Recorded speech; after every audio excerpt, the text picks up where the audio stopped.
Hey everyone, welcome back. Another week. We're super close to the end. You may say, wait, something's different. Before I even start talking and lose you guys, I wonder if you guys know where I am. I'll just kind of go around the room backwards. Oh, and you may say, oh, that looks familiar. Wait, yes. I'm in my classroom. You may be able to find your seat. I don't know if that's a good thing or not. Yep, this is what my view looks like.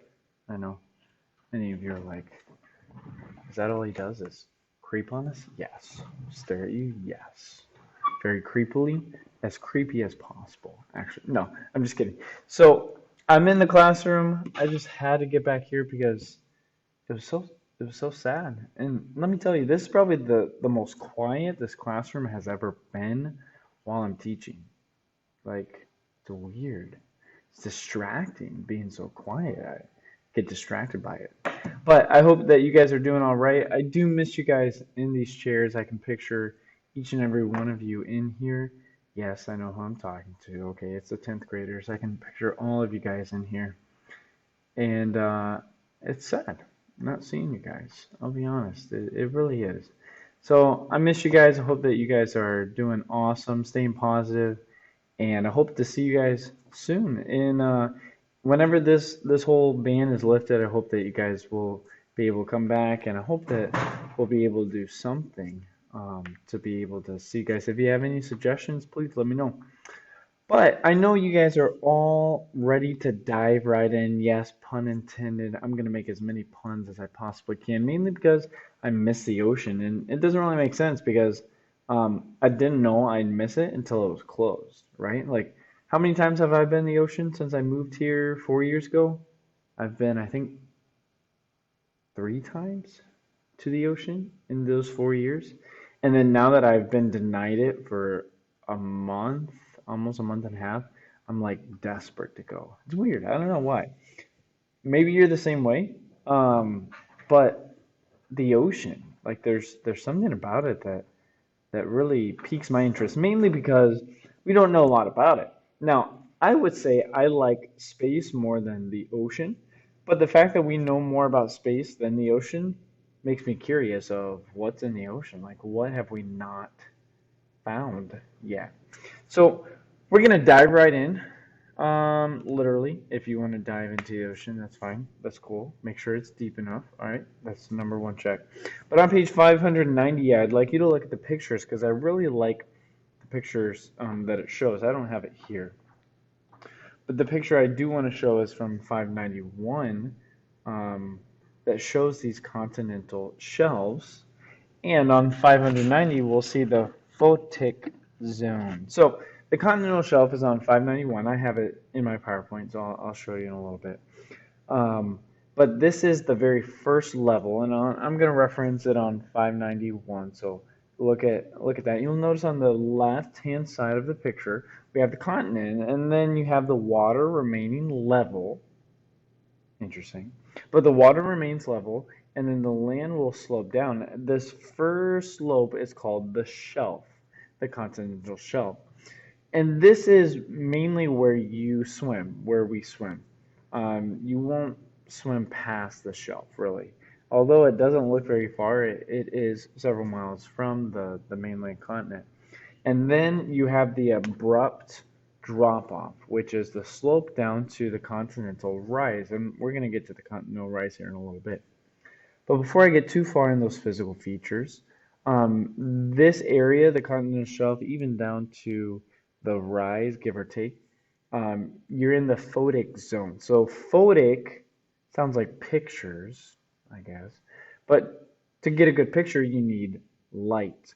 The reason why it's called photic is because of photosynthesis. Photosynthesis is the taking energy from light. So the photic zone is where light can go or can reach. Now, there's certain levels in the ocean that light can't reach. And on 590, you can see those different levels.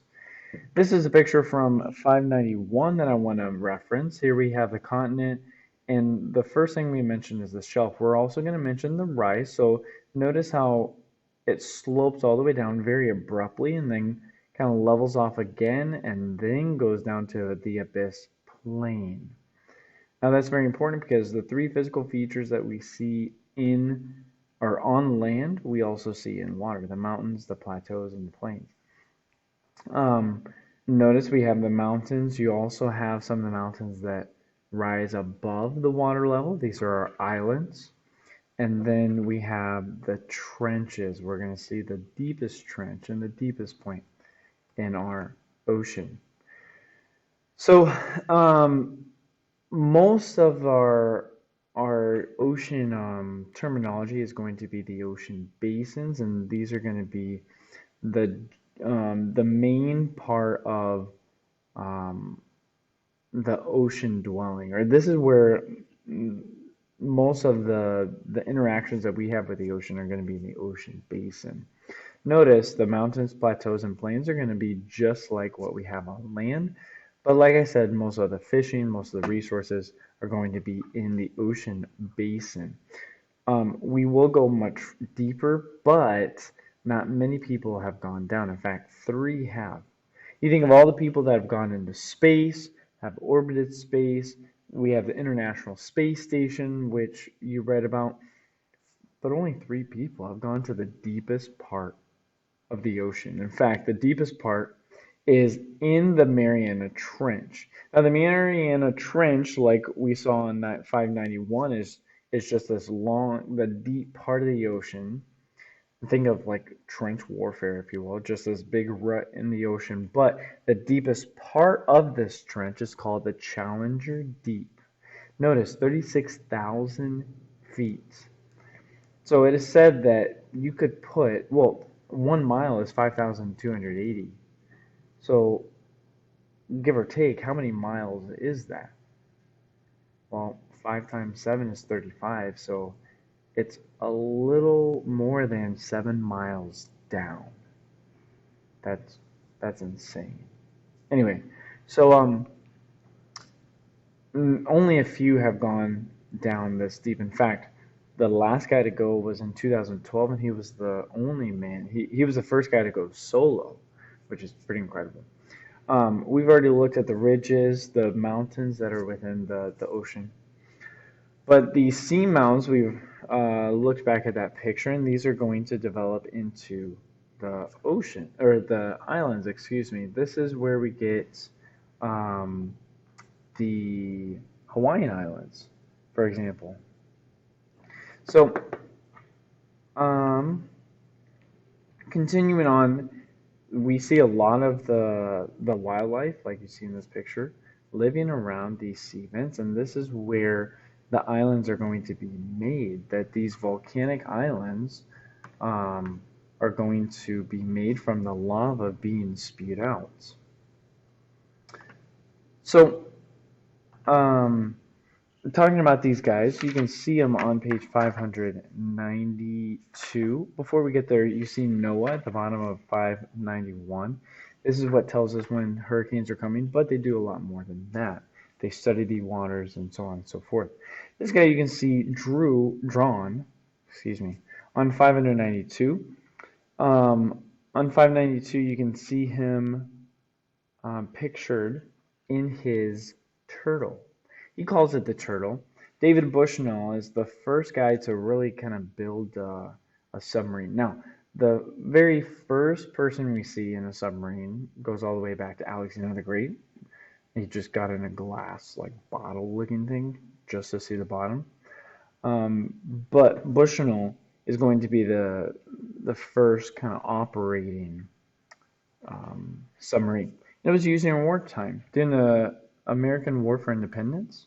He's going to try and, as you see pictured, drill into the bottom of British ships, plant explosives to blow them up. Well, his first attempt, really his only attempt, goes and he's drilling and he hits metal. Now, some people thought they plated the whole bottom of the British boat with metal, but realistically, probably what he hit was a screw or nail, and he gives up.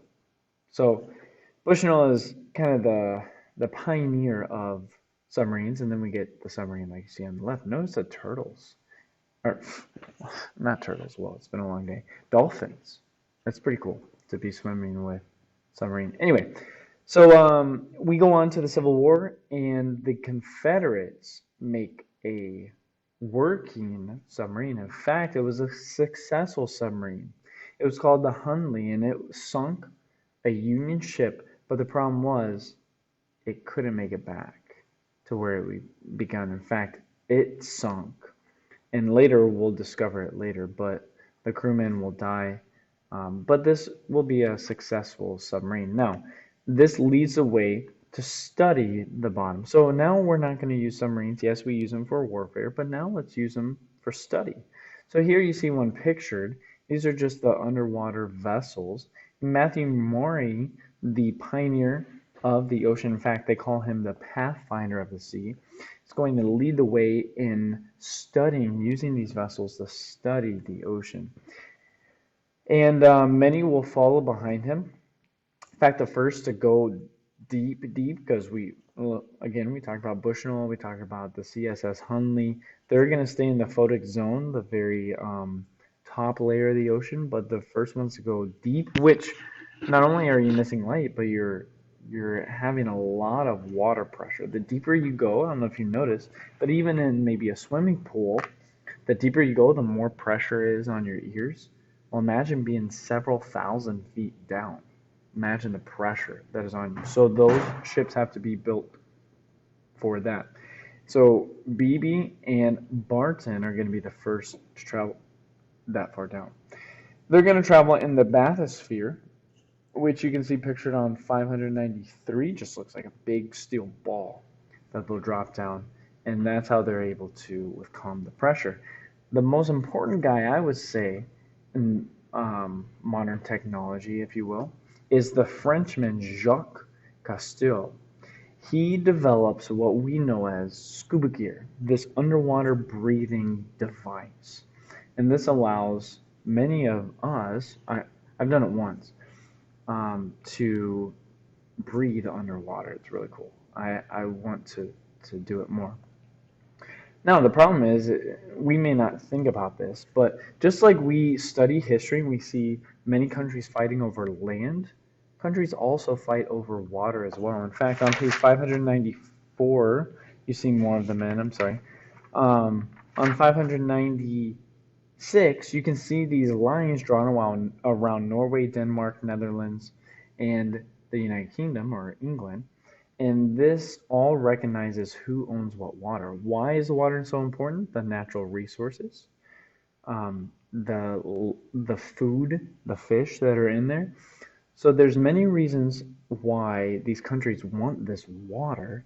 So it's interesting that we divide the water up according to what country owns what water.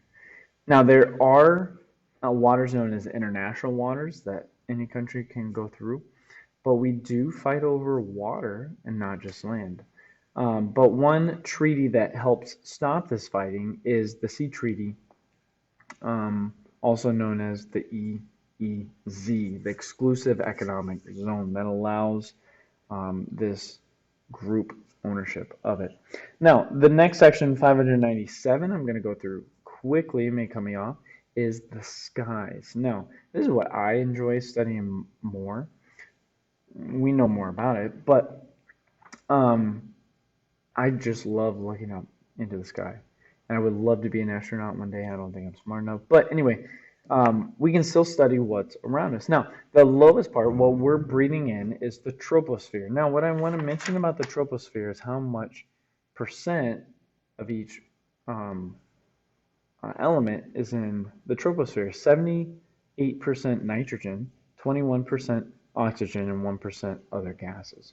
So whenever we say we breathe the oxygen, we're breathing in more than that. We're breathing in more nitrogen than oxygen. In fact, many divers have an issue called the bends, where they have too much nitrogen in their system from going up too fast, and there's many complications with it.